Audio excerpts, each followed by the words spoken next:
We've been waiting on Jason to talk some Clemson football with us. Jason, how you doing? I'm doing pretty well, man. How about you? Well, we were just reading a story from one Deion Sanders who says, let's do the spring football games like the NFL. Let's find some other team, bring them in, practice against them for a few days, know how our team stacks up, and then we're going to cut loose and have an actual spring game against another team. What do you think of that? It's kind of similar to some of the things Dabo Sweeney's kind of talked about in the past. Maybe doing an exhibition against one of the AA teams here in the state of South Carolina. Maybe he never mentions anybody by name, but that would include Furman or Citadel or Wofford or somebody like that. Um, Clemson's not even going to televise their spring game this year. If you want to see it, you got to be there in person. They're doing it a little different this year. I don't get to hear from Dabo this year. No spring game. That. No spring game antics this year. That just came out a couple of days ago. He kind of hinted at it at one of his pressers a couple of weeks ago that they were leaning towards doing something different this year, and they were going to control the media and stuff like that, which now we know includes no media, as far as TV coverage goes anyways. So what I'm reading there, Jason, is Matt Rule was the first coach I heard talk about this, that we don't want to put any tape out there or allow our players to be scouted during spring games because of the tampering and the portal and all of that.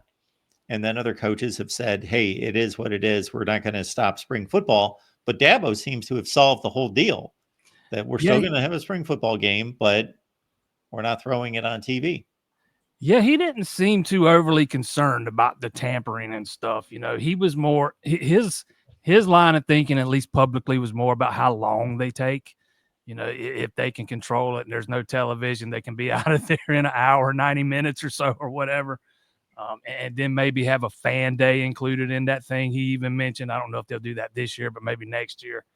But yeah, there seem to be a lot of coaches that are concerned about the tampering aspect. I mean, I don't.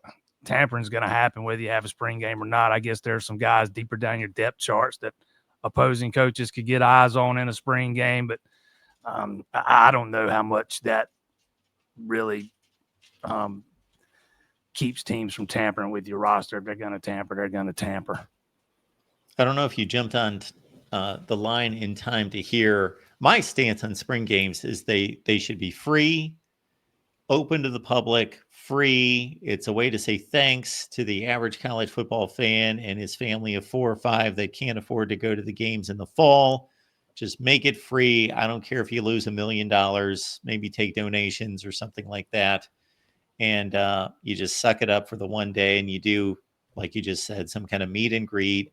And I know that it's not real football, but for the 8-year-old kid who doesn't know any better, hey, he gets to see his favorite players out there on the field and hopefully gets to shake their hand. Yeah, Clemson's one of the few remaining schools that don't charge admission for spring games. They're free. Anybody can come. I think that's part of the thinking here too. If we don't televise it, we're trying to, maybe encourage more people to come out and watch it in person and maybe have a bigger crowd on hand. The spring game crowds have kind of gone down in numbers over the past couple of years. Maybe this is a way to try to get those numbers back up. We'll see how it works, though. I'm kind of interested to see if Dabo will still be on the mic like he has been during the broadcast. I kind of doubt it. It'll probably be more like a glorified scrimmage than it will be anything else. But it's always a fun way to cap off the spring. Got Jason Priester on the line from the Clemson Insider. Please check out Jason's work right there. And of course, he covers baseball for the Clemson Tigers as well. So you can follow the baseball tournaments going through the College World Series. How good is that Clemson baseball team this year? Top 10. Okay. Top 10. They are. They're usually good. They just had a 16-game win streak snapped yesterday. So they before yesterday, they had not lost since the 3rd game of the season. Pretty impressive.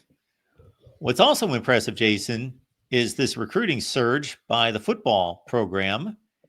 I counted 5 the other day in regards to guys that they had brought in here in the last 10 days.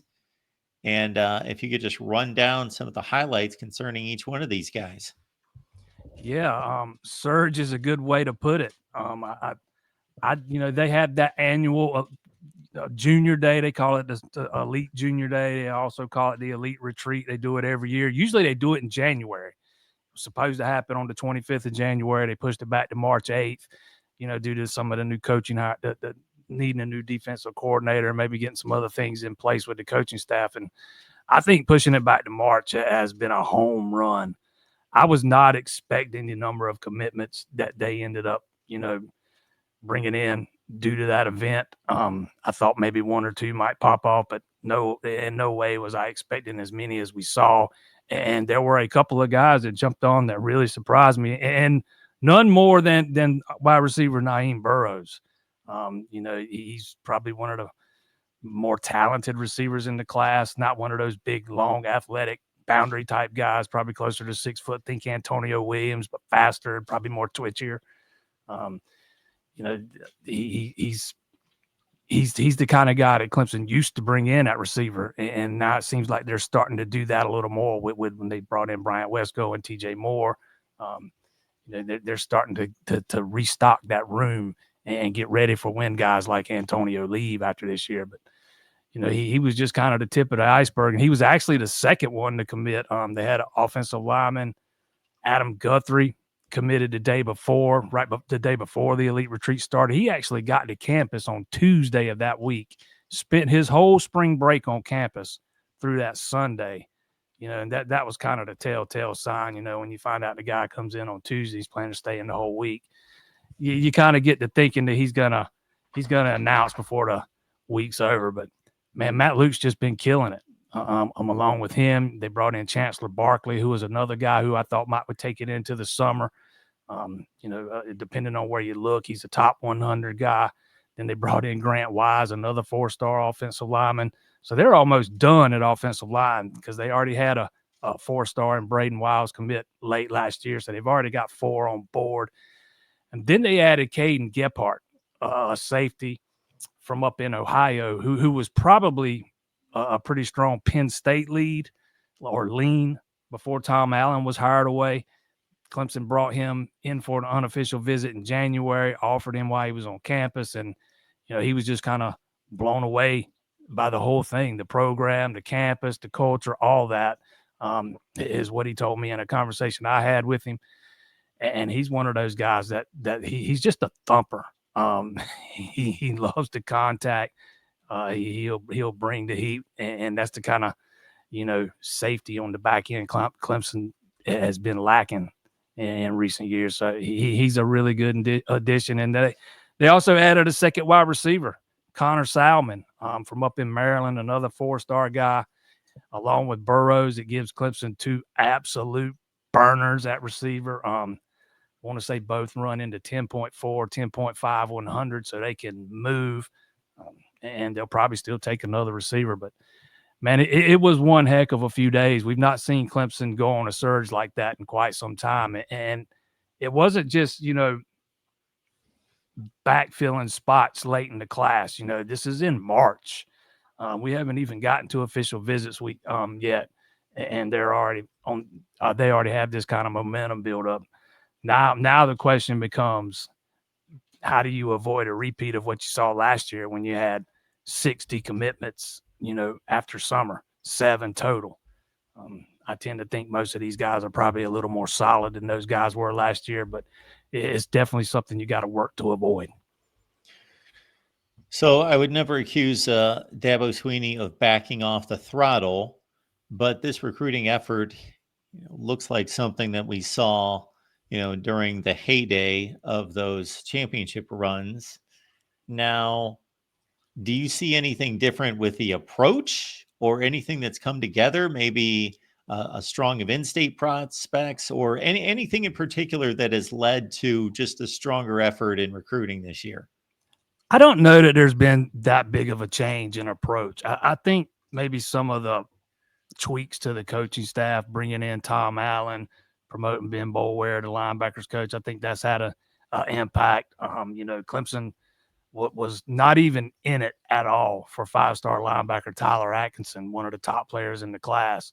You bring in Allen, you promote Boulware.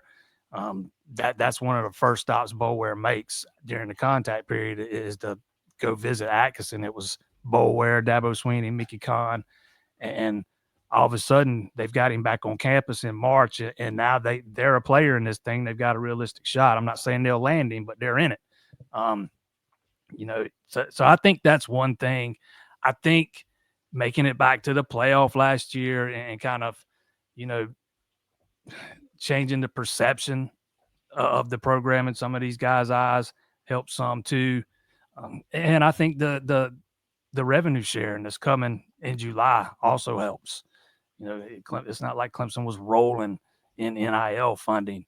They did a really good job with keeping a bunch of players on the roster from either leaving for the NFL or entering the portal after last season. But, they're not like rolling in it where they can do that and then, secure a bunch of high profile high school kids too. I think the rev share allows them, more of the opportunity to do that. So I think that's helped some too. I just think it's a combination of things. No big change in approach or anything. The basic message is still the basic message. I just think they've gotten, for example, this year, the number of guys they invited in for this big weekend, they invited way more than they usually do. It was more than 30. It's usually a little more exclusive than that. So maybe I'd say widening the net a little bit has also played a factor. And they've been really good about finding guys that they believe fit their culture and fit what they're looking for, especially in this class so far.